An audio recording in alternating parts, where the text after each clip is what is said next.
آل Pakistan private schools management ایسوسی ایشن کے زیر اہتمام بھارت کی طرف سے عقائد و جہاں سرور کون و مکاں محسن انسانیت حضرت محمد مصطفیٰ صلی اللہ علیہ وآلہ وسلم کی ناموس پر حملے کے خلاف بھرپور احتجاجی مظاہرہ کیا گیا۔ احتجاجی مظاہرہ میں سینکڑوں اساتذہ اور طلباء کے علاوہ ایپسما کے رہنماؤں کی بڑی تعداد شریک تھی۔ مظاہرین نے پلے کارڈز اٹھا رکھے تھے جن پر مذمتی نعرے درج تھے۔ مظاہرین سے خطاب کرتے ہوئے آل پاکستان پرائیویٹ سکولز مینجمنٹ ایسوسی ایشن کے ڈویژنل صدر ابرار احمد خان نے مطالبہ کیا کہ توہین رسالت کے جرم میں بھارت کا معاشی اور سفارتی بائیکاٹ کیا جائے۔ اقوام متحدہ، OIC اور دیگر عالمی ادارے بھارت میں بڑھتے ہوئے اسلاموفوبیا کا نوٹس لیں۔ بھارت میں اقلیتوں کے ساتھ ہونے والے ناروا سلوک پر دنیا کی خاموشی افسوسناک ہے۔ ابرار احمد خان نے کہا کہ ناموس رسالت کا تحفظ دنیا کے ہر مسلمان کا دینی فریضہ ہے۔ ہم نبی کریم صلی اللہ علیہ وآلہ وسلم کی ناموس اور حرمت کے لیے کسی بھی قربانی سے دریغ نہیں کریں گے۔ انہوں نے کہا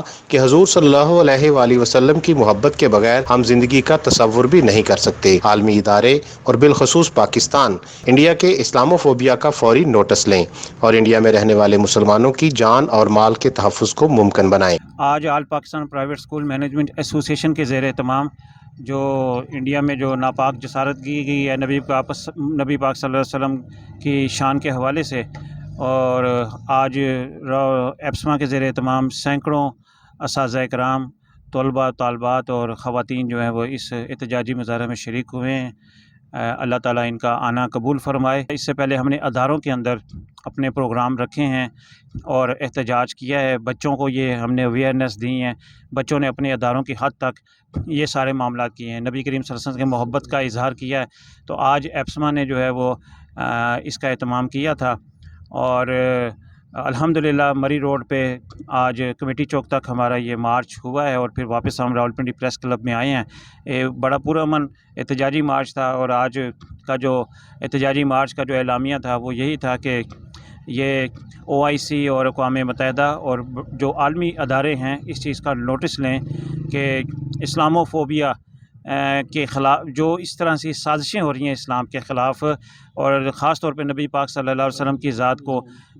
تنقید کا نشانہ بنایا جاتا ہے، اور انڈیا کی جو مصنوعات ہیں ان کا بائیکاٹ کیا جائے، ان کے ساتھ معاشی جو تعلقات ہیں ان کو ختم کیا جائے، سفارتی تعلقات ان کے ختم کیے جائیں، ان کو احساس تو دلایا جائے کہ انہوں نے کتنی بڑی حرکت کی ہے، انہوں نے ہمارے کلیجے کو ہاتھ ڈالا ہے، اور ہمارے ایمان کا مسئلہ یہ ہے، اور اس لیے ان کو باور کروانا ہمارے حکمرانوں کا کام ہے کہ آج اچھی بات ہے ریزولوشن آپ نے منظور کیا، لیکن حکمران نکلیں، عوام نکلے، سڑکوں پہ نکلیں کہ نبی کریم صلی اللہ علیہ وسلم کی محبت میں اور ان کے عشق میں، ان کے پیار میں ان سے وابستگی کا اظہار کریں، اور دنیا کو بتائیں کہ ہم سب کچھ برداشت کر سکتے ہیں لیکن اپنے آقا علیہ الصلوۃ والسلام کی شان میں ہلکا سا بھی لفظ برداشت نہیں کر سکتے۔ احتجاجی مظاہرے میں چودھری محمد فرقان، عامر انور، راجہ ثناء اللہ،